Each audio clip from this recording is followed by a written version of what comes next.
మల విసర్జన గురించి కొంతమంది రోజులో 2 సార్లు వెళ్లాలంటారు. ఇంకొంతమంది ఒకసారి వెళితే చాలంటారు.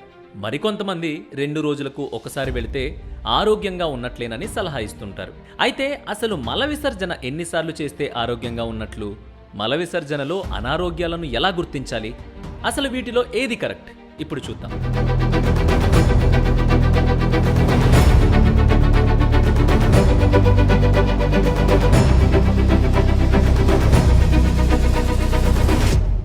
మల విసర్జన అనేది ఓ సహజమైన ప్రక్రియ. అలా సహజ సిద్ధంగా జరిగిపోవాలంతే. అంతేకాని రోజుకు ఇన్నిసార్లు వెళ్ళాలి అనే ఖచ్చితమైన నిబంధనేమీ లేదు. అయితే కొంతమంది మల విసర్జనకు వెళ్లాల్సి వచ్చినా బలవంతంగా ఆపుకుంటూ ఉంటారు. మల విసర్జనను ఆపుకోవడం చాలా ప్రమాదకరం అంటున్నారు వైద్య నిపుణులు. దానివల్ల తీవ్రమైన అనారోగ్యాలు సోకే ప్రమాదం ఉంది.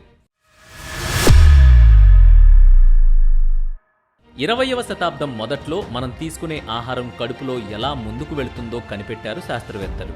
దీన్నే గ్లాస్ట్రిక్ రిఫ్లెక్స్ అంటారు. ఉదయం తీసుకునే అల్పాహారం పేగుల్లో వేగంగా ముందుకు వెళ్తుందని పరిశోధనల్లో రుజువైంది. చిన్నపిల్లలు ఏమైనా తిన్నప్పుడు దాన్ని జీర్ణం చేయడం పూర్తి కాగానే వ్యర్థాలను బయటకు పంపి కడుపును శుభ్రం చేసుకోవాలని మెదడు సంకేతాలిస్తుంది. ఈ సంకేతాలు రాగానే జీర్ణ వ్యవస్థ ఆ వ్యర్థాలను మలం రూపంలో బయటకు పంపేస్తుంది. చిన్నపిల్లలు దీనిని ఆపుకోలేరు. అయితే వయసు పెరిగే కొద్దీ మిగిలిన శరీర అవయవాలపై మనకు నియంత్రణ లభించినట్టే జీర్ణ వ్యవస్థను కూడా కంట్రోల్ చేయగలుగుతాం. అలా మల విసర్జనను ఆపుకోవడం మొదలవుతుంది. జీర్ణ వ్యవస్థతో పాటు కడుపును నియంత్రించడం అనేది మానవ పరిణామ క్రమంలో కీలక పరిణామంగా చెప్పుకోవచ్చు.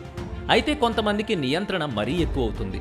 మల విసర్జనకు వెళ్లాలని శరీరం చెబుతున్నప్పటికీ ఇది సరైన సమయం కాదని కొందరు ఆపేసుకుంటారు. ఇది చాలా పెద్ద తప్పు సుమా.